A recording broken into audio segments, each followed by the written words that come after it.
Ya ustedes vieron en la parte de manejo físico de suelo. Ya en el segundo parcial vamos a ver el manejo de las propiedades químicas, esta vez muy ligada a lo que es la fertilidad del suelo y la capacidad para suministrarle a las plantas y que ellas puedan tomar esos elementos químicos como el nitrógeno, el fósforo, el potasio, que son esenciales para su crecimiento. El objetivo específico de esta parte es determinar esas propiedades químicas como herramienta fundamental, como ya les dije, para el diagnóstico de la fertilidad del suelo, definir y diagnosticar cómo es la fertilidad química de un suelo en función de los contenidos de los elementos químicos, seleccionar las estrategias para el manejo de suelos ácidos, suelos salinos y hacer un programa de fertilización que es el objetivo final de esta unidad, que es la más larga y la más complicada de esta asignatura.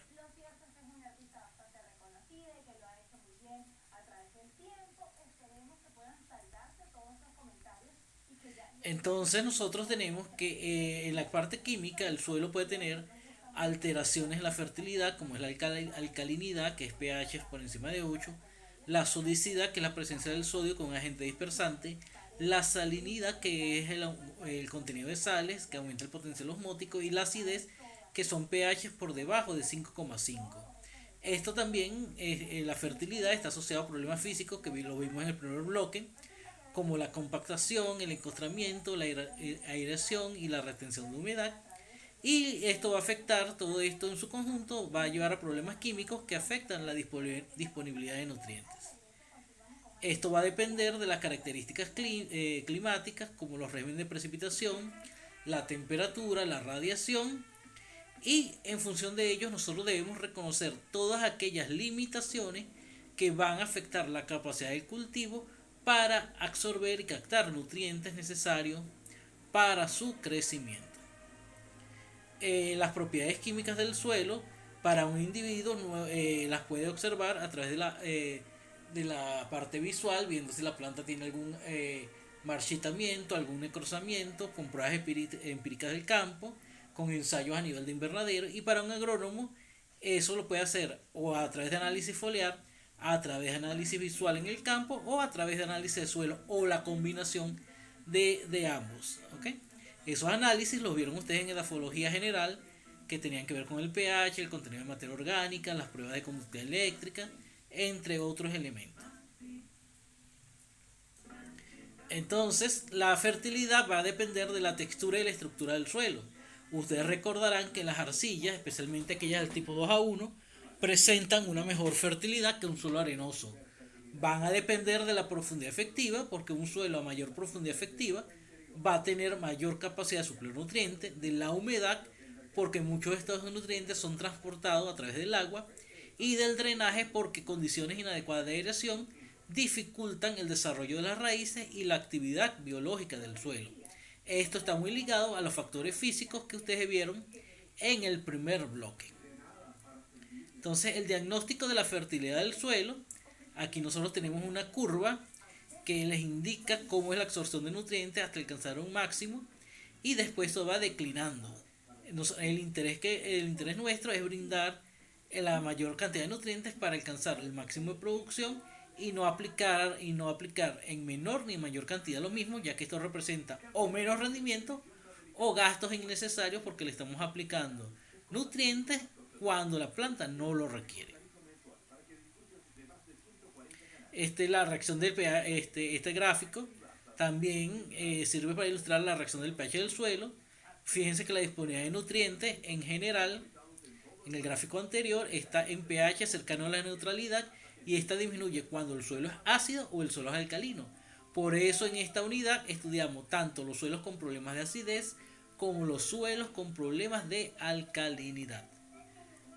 Entonces, en la fertilidad del suelo, como ya les indiqué, dependía de la acidez, de la alcalinidad, del contenido de materia orgánica, porque esta materia orgánica forma quelatos que permite retener nutrientes, genera cargas negativas que aumentan la capacidad de intercambio catiónico, además que al mineralizarse libera nutrientes como el nitrógeno y el fósforo, indispensables para el desarrollo de los cultivos.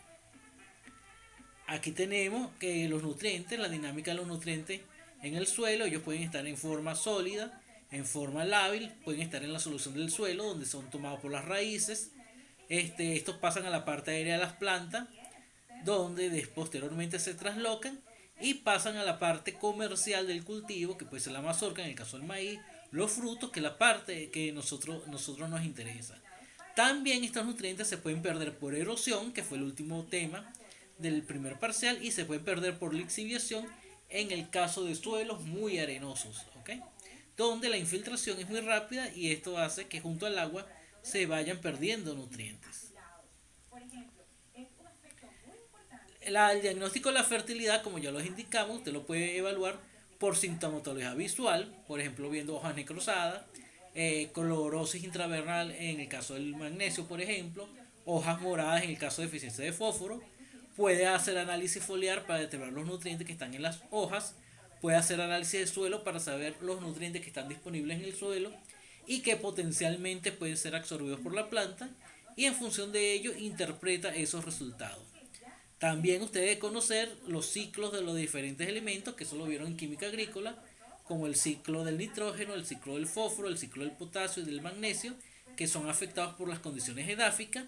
Y al final lo que usted quiere es realizar un programa de fertilización para garantizar la mayor cantidad de nutrientes disponibles para la planta y que los mismos sean de manera oportuna para garantizar la producción de esos cultivos.